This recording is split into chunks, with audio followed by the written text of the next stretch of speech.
okay, what's the support been like with family, friends, and fans, and you know those people that listen to you?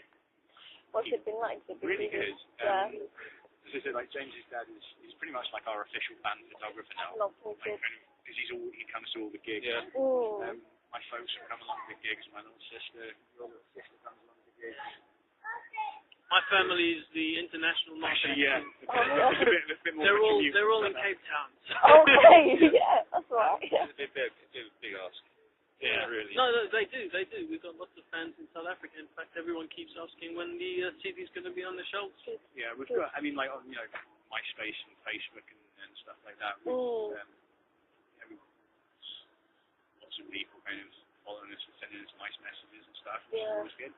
Excellent. We've got our own kind of www.theautumnkind.com, which that kind of it seems to get quite a lot of hits on it. People who listen to the music. That's me at work. Oh, is it? Okay. Well, scratch that. It's just a rubbish website, I guess. I don't even think of looking at it. Okay. What about future gigs abroad? Now, I know you do quite a lot in London. We're looking at playing gigs in Germany. Okay. Yeah. We've all kind of, to some degree, got links to Germany. I used to live there. Caleb goes there regularly. I can't get there anymore. Can you not? Yeah. Oh, so long there, they figured it out. But yeah, I mean, I used to live in New York, so I'd love to go back there and play gigs there. Yeah. Canada would be cool. Canada would be lovely. Vancouver, a friend of mine went to Vancouver and said it was amazing. It was like really good music scene. We'd have to up our game. Yeah. Maybe get somebody else to pay for it. Yeah. Ship us out there. It's not to say that we're not trying to up our game. Exactly. Yeah, no, I mean, we'd like to. It comes down to money and time, I think. Yeah, I mean, everyone works or studies, so but we will. Yeah, we're going to find some time when we all just go away. Yeah, definitely, we should. We went to Mallorca last year, me and Caleb, for what was supposed to be a writing holiday. Yeah. And it just... Turned out to be a pool and played a lot in an Irish bar in New York. Yeah, we spent the whole time playing pool in an Irish bar in Mallorca and we spent about 20 minutes playing guitar, I think. Maybe. It's quite a poor effort, but, Spain would be good. It's nice and warm. Yeah. Yeah, Spain, Germany, America, Canada. We're up to that. Yeah. Definitely. Try and get you hooked up to as many people as possible. Okay, where do you see yourself in 5 years' time? Here. Rocking it everywhere. Okay, still here. Music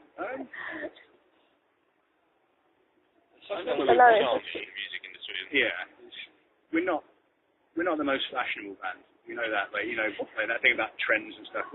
But we don't want to be. We're not trying to be. And we pretty much work on the ethos that if music's good, then it's going to last, and it doesn't matter if it's trendy or not. Like if it's got something that people will remember. Like the Beatles songs and the Rolling Stones songs, the famous ones have lasted so long because you hear like 3 seconds and it's in your head and you know exactly what it is. And there is a big element of chance, but we're not trying to tie ourselves to one time. That makes sense. That's a really difficult question. I'm sure we'll be somewhere different than where we are now. Like sitting on the grass. Hopefully, I think none of us have particularly ever preened in front of the mirror and said I want to be a rock star. I think we all want to be able to. Well, okay, and me. Yeah. James, I don't breathe. So you say every morning before work, Yeah.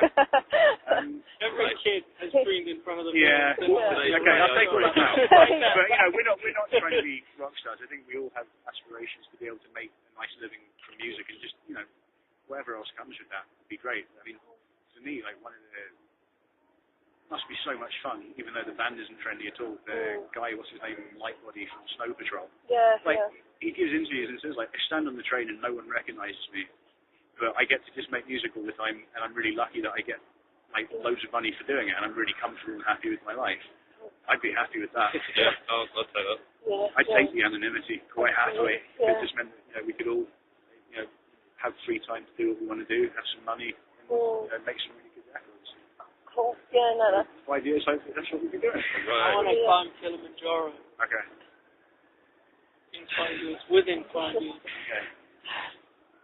Okay. Yeah, it's about getting down from when you get to the top. That's the only thing. Yeah, I don't know. Yeah, fear of heights might make that one. Cool, so what about you two? Is that probably what goes for you both? Yeah, or? like, I don't know, I would think if I can make enough money from music to continue making music, that's basically success. Yeah. Cool. Yeah. That's the ideal. Not having to work to finance the music, having the music pay for itself. Definitely. And it would be nice to have some kind of thing where we don't have to pay out for train fares and things. Just the kind of, I don't think any of us want to be we will massively get rich there. and famous. When we're 65, I think you get Get your freezing pass. Yeah, exactly. like Anvil. It'd just be nice to have like a nice kind of relaxing, like, guys, you're recording today, and then again next week, and you got a gig next month, and then go on tour for 3 months and then have like 6 months off. And, just a life in music. Brilliant. Shame that's such a bad life.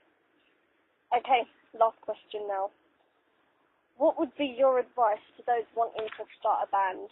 So these either youngsters or, I don't know, anyone who's aspires?